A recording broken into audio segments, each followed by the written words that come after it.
Good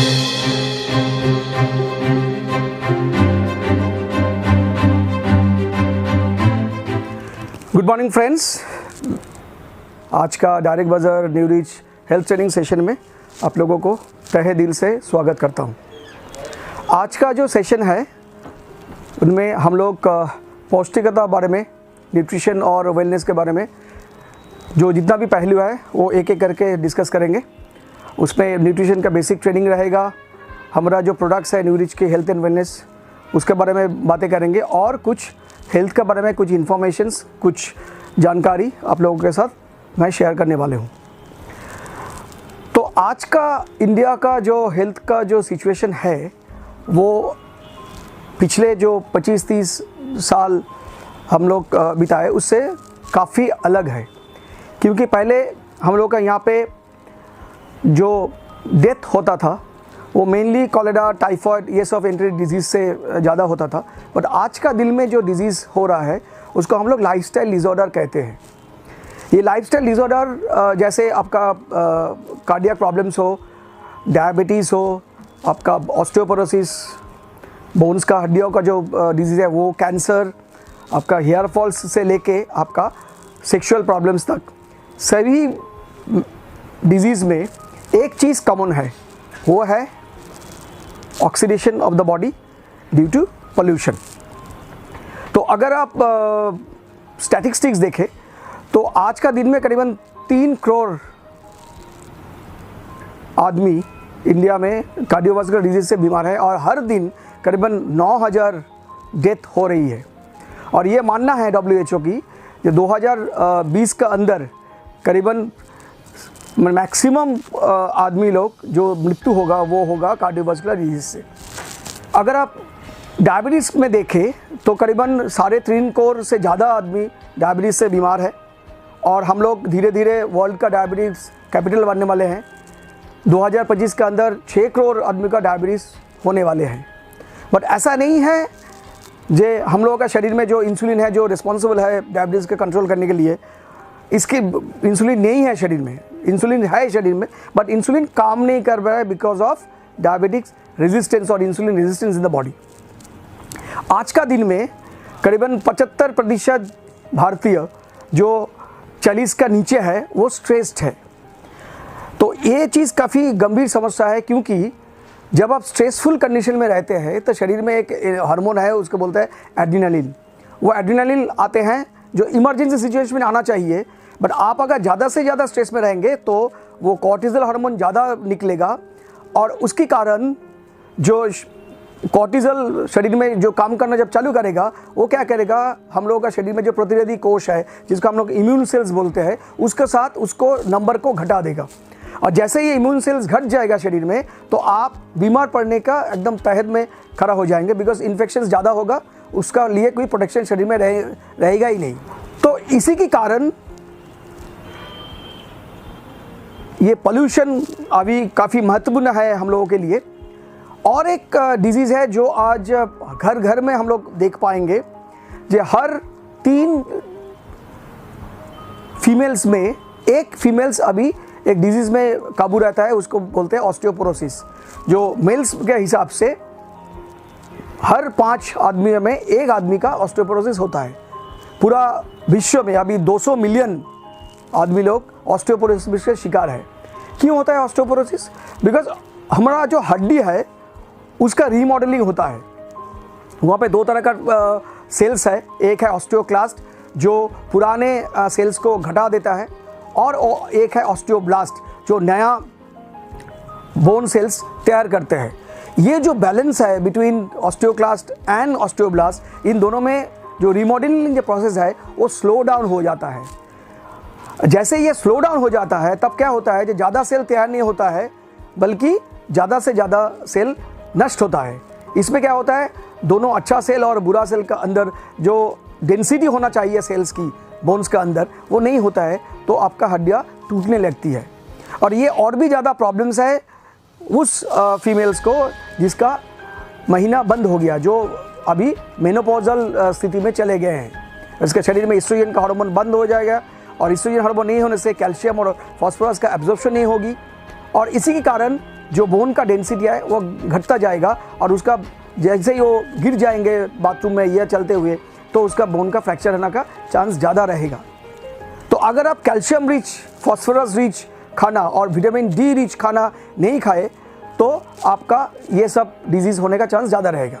तो आज का दिन में जो हम लोग खाना खाते हैं तो उसके सामने चैलेंज क्या है? चैलेंज ये है जो हम लोग काफ़ी स्ट्रेस्ड रहते हैं, काफ़ी चारों तरफ पोल्यूशन है जिसके ऊपर हम लोग का कोई कंट्रोल नहीं है। हम लोग जंक फूड खाने के लिए एकदम कंपलसरी हो जाता है। चाय, कॉफ़ी, अल्कोहल हम लोग ज़्यादा ले रहे हैं। हम लोग जो कुकिंग कर रहे हैं घर में उसका प्रैक्टिस भी ठीक तरह से नहीं है। हम लोग का जो फार्मिंग, जो खेती हम लोग कर रहे हैं उसमें केमिकल का ज़्यादा इस्तेमाल हो रहा है। और आज का दिन में पोल्यूशन के कारण सॉइल में पौष्टिकता नहीं है, न्यूट्रिशन नहीं है। इधर हम लोग ज़्यादा खा रहे हैं, नहीं तो कम खा रहे हैं। हम लोग फिजिकल एक्सरसाइज नहीं कर रहे और हम लोग एक बार खाना पकाए तो वो फ्रिज में रख देते हैं। दिनों बाद काफ़ी सारा बीमारियां जो हार्ट डिजीज़ है, डायबिटीज़ है, ऑस्टियोआर्थराइटिस है, कैंसर है, मोटापा है, ऑस्टियोपोरोसिस है, आपका डाइजेशन का पाचन जो तंत्र है उसका में प्रॉब्लम हो रही है। तो आप प्रिवेंशन करना चाहिए। तो कैसे करें, हम कैसे वो स्वास्थ्य का कंडीशन में पहुँचे जो हम लोगों को गोल है? तो उसके पहले थोड़ा समझ ले जो स्वास्थ्य बोलते हुए हम लोग क्या समझते हैं, what is health to us. जो वर्ल्ड हेल्थ ऑर्गेनाइजेशन है वो एक डेफिनेशन दिए हैं। तो डेफिनेशन ये है कि आप जब आपका शारीरिक तौर पे, मानसिक तौर पे और सामाजिक तौर पे अगर आप सुस्त है तभी आप हेल्दी है। आपका शरीर का अंदर कोई डिजीज़ है, कोई बीमारी है क्या नहीं है, उसका ऊपर आपका सुस्तता का परिभाषा नहीं बनेगा। तो दैट मीन्स हमको फिजिकली हेल्दी रहना है, हमको मेंटली हेल्दी रहना है और हमको सोसाइटी में एक हेल्दी जो इन्फ्लुएंस है वो भी रखना है। तो कैसे मिलेगा? ये जो ऑप्टिमम हेल्थ का बात कर रहा हूँ उसका परिभाषा सिंपल शब्द में अगर मैं बताऊँ तो मेरा पिताजी अगर मेरा बच्चे के साथ फुटबॉल खेलेगा तभी मैं बोल पाऊँगा जो ना मेरा पिताजी का हेल्थ ऑप्टिमम लेवल में पहुँच गया है। तो परफेक्ट हेल्थ के लिए करना क्या चाहिए? करना ये चाहिए, काफ़ी सिंपल सी बात है। 4 स्टेप्स है जो हम लोगों को फॉलो करना है। एक है बैलेंस्ड खाना, बैलेंस्ड न्यूट्रिशन लेना है। मेरा हिसाब से आप जब खाना खाने बैठोगे तो आप ये ख्याल रखना कि उसमें 5 कलर है, 5 रंग की खाना आपको खाना चाहिए और उसमें आपका जो आप खाना खा रहे हैं कार्बोहाइड्रेट्स, प्रोटीन, फैट्स, इसमें जो कंट्रीब्यूशन है ईच प्रोडक्ट की वो ठीक ठाक रहे। So balanced nutrition is the key. उसके साथ आपको रेगुलर एक्सरसाइज करना पड़ेगा। कैसे करना पड़ेगा? ज़्यादा एक्सरसाइज करने का ज़रूरत नहीं है। हफ्ते में 7 दिन है, 7 दिन में 1 दिन का रेस्ट लीजिए। 6 दिन हर दिन 30 मिनट करके आप एक्सरसाइज करें, नहीं तो पूरा हफ्ते में 6 दिन में आप 150 मिनट का एक्सरसाइज करें। बट ये ध्यान में रखना जब आप एक्सरसाइज करें तो उसमें स्ट्रेचिंग एक्सरसाइज और कार्डियो एक्सरसाइज ज़्यादा रहना चाहिए। बिकॉज जब आप स्ट्रेच करते हैं तो आपका हड्डियों का साथ जो मांसपेशी रहता है, मसल्स रहते हैं, वो स्ट्रेच्ड होता है। जैसे ही वो स्ट्रेच्ड होता है उसमें शरीर में एक एंडोमॉर्फिन्स बोल के एक न्यूरोट्रांसमीटर है जो निकलता है। ये जो केमिकल्स निकलते हैं शरीर से वो आपका ब्रेन को इन्फ्लुएंस करता है, जहाँ से ब्रेन से एक ब्रेन डिराइव न्यूरोचार्जर्स बोल के कुछ केमिकल्स निकालते हैं जो हम लोगों को सुस्तता का तर लेके जाते हैं। शरीर का जितना भी मेटाबॉलिक एक्टिविटीज़ है, फीडबैक मैकेनिज्म्स है, वो एकदम चुस्त रहता है। तो याद रखिएगा, जब भी आप एक्सरसाइज करें, कार्डियो करें 10-12 मिनट, उसके बाद आप स्ट्रेच एक्सरसाइज करें। तो इसमें होगा क्या? इसमें ये होगा, आपका सेल्फ एस्टीम बढ़ेगा, आप रिलैक्स मूड में चला जाएंगे, आपका जो एंग्जाइटी है उसके ऊपर आपका कंट्रोल रहेगा और मसल टोनिंग तो होना ही होना है। आपका एक्सरसाइज के साथ और एक चीज़ काफ़ी इंपॉर्टेंट है जो आपको रेस्ट की काफ़ी ज़रूरत है। अगर आप ठीक ठाक रेस्ट ना ले तो आपका जो सेल्स है वो वर्किंग कंडीशन में नहीं आएगा। और फाइनली आपको एक पॉजिटिव फ्रेम ऑफ माइंड में रहना है, बिकॉज जब भी आप पॉजिटिव फ्रेम ऑफ माइंड में रहेंगे तो शरीर आपको पॉजिटिव फीडबैक देगा, जहाँ पे आपका मूड अच्छा रहेगा। और मूड अगर अच्छा रहेगा तो काम पे आपको उत्साह बढ़ेगा और आप ठीक ठाक काम पर कर पाएंगे। आपका लाभ एकदम आपका जो लाइफ है वो सुकून का ज़िंदगी आपको मिलेगा। तो कितना खाना चाहिए और कैसे खाना चाहिए और क्या क्या खाना चाहिए, ये काफ़ी इंपॉर्टेंट है। तो मैं पहले ही बोला जे हम लोग का जो खाना है carbohydrate, protein, fat, vitamin, minerals and water, ये 6 तरह का पोषक तत्व हम लोग लेते हैं। तो इसमें 3 जो खाना है जैसे कार्बोहाइड्रेट, प्रोटीन और फैट, ये हम लोगों को एनर्जी देता है। तो एनर्जी का डिस्ट्रीब्यूशन कैसे रहेगा ना, मैक्सिमम एनर्जी आना चाहिए हम लोगों का सीरियल्स से, दाल, चावल, गेहूँ, मक्की या शुगर जैसा, इस तरह सा जो कार्बोहाइड्रेट्स है, इससे हम लोग को 55 to 60% एनर्जी आना चाहिए।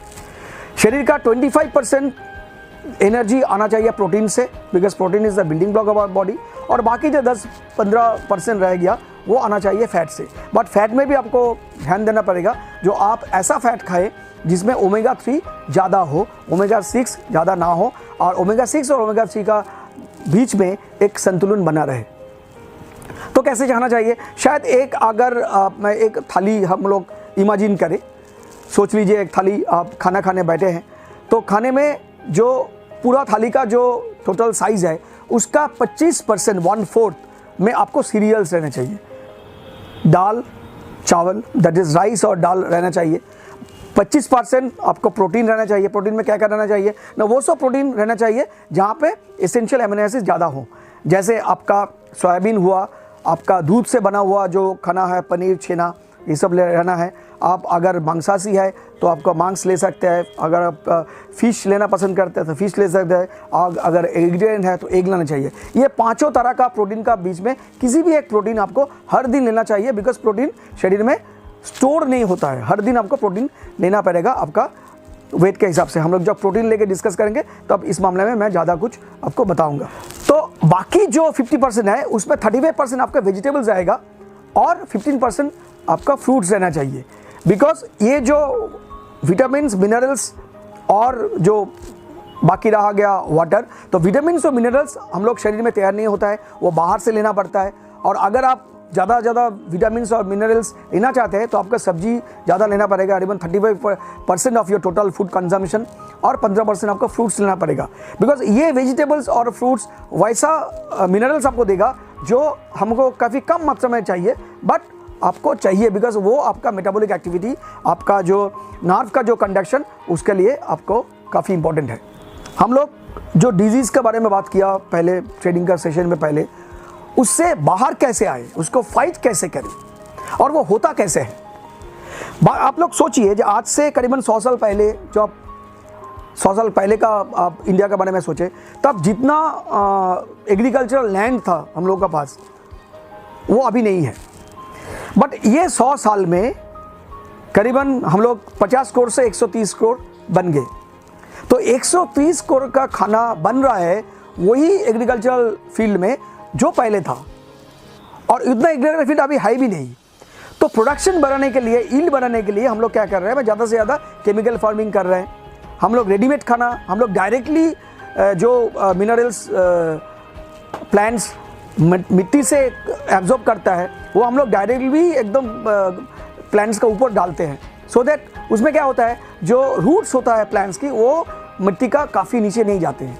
अगर मिट्टी का काफ़ी नीचे अगर रूट्स नहीं जाए तो जो मिनरल्स काफ़ी नीचे रहता है, करीबन 50 फुट 60 फुट नीचे जो मिनरल्स है, वो प्लांट एब्जॉर्ब नहीं कर पाता है। तो ऐसे क्या होता है ना, पोषक तत्व का कमी होता है प्लांट्स में। और कुछ प्राणियां हैं जो प्लांट्स का ऊपर डिपेंड करता है, जैसे भैंस, बकरी, आपका मुर्गी, ये सब जो प्राणियां हैं वो डिपेंड करता है प्लांट्स का ऊपर।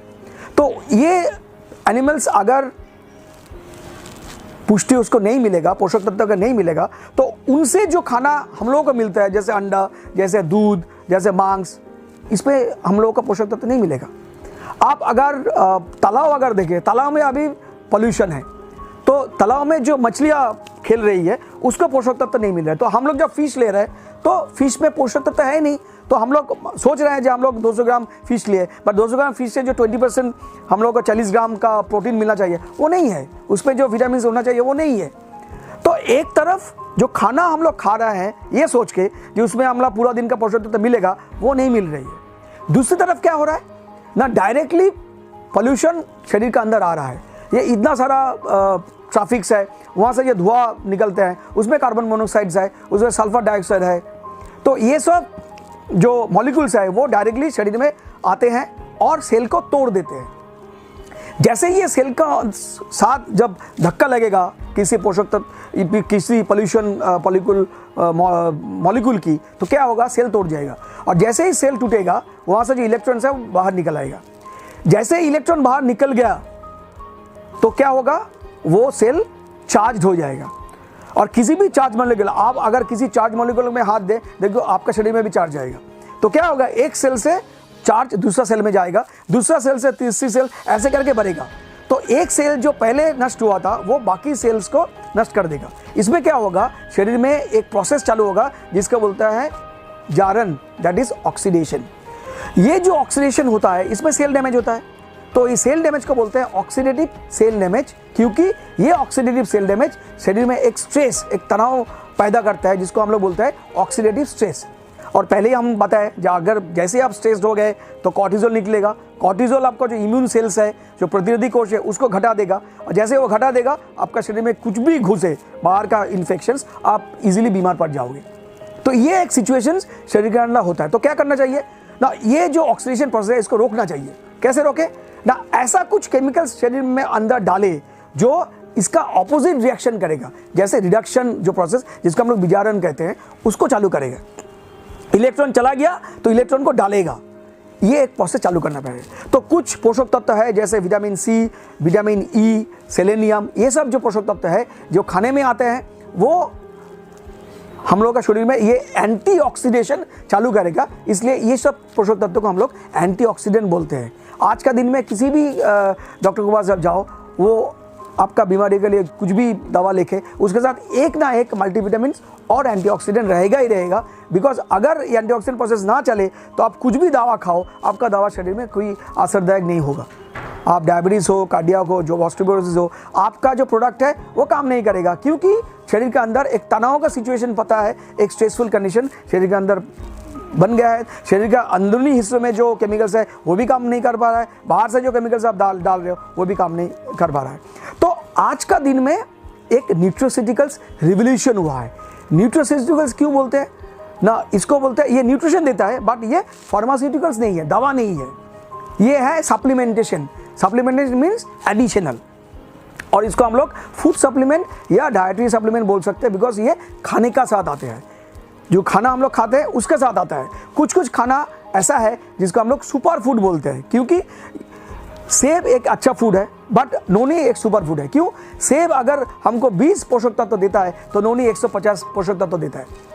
मोरिंगा है, व्हीट ग्रास है, ये सब आंवला है, एलोवेरा, ये सब सुपर फूड है, क्योंकि ये जो घरेलू जो सब्जी हम लोग लेते हैं या फल हम लेते हैं उससे करीबन कई गुना ज़्यादा आपको पोषक तत्व देता है। जब हम लोग बात करेंगे हम लोगों का हेल्थ मिशन लेके, तो न्यूरिच का जो हेल्थ मिशन है वो है 3। क्यों, एक हम लोग जो कॉमन पीपल है उसको हेल्दी रहने का जो मिशन है वो लेके हैं। हम लोग जो सप्लीमेंटेशन तैयार किए हैं, जो आपका सामने हम लोग रखने वाले हैं, वो सफिशिएंट सप्लीमेंटेशन है। उसका में जो पोषक तत्व देना है और जिस मात्रा में देना है वो सही मात्रा में अपने दिए हैं। सो आप लोग अगर एक सुपर हेल्थ और एक अगर डाइट केयर या दूसरा जो प्रोडक्ट है वो लेंगे तो उसमें से आपको ये नहीं लगेगा जो आप जो लिए हैं वो आपके लिए ठीक ठाक नहीं है, एकदम सही मात्रा में दिया है। और जो हम लोग प्रोडक्ट जो बनाया है वो एकदम ISO certified, GMP certified pants में बने हैं, जिसमें काफ़ी हम लोग कंसंट्रेशन के साथ वो बना है। सो अच्छा प्रोडक्ट हम लोग के साथ रखने वाला है।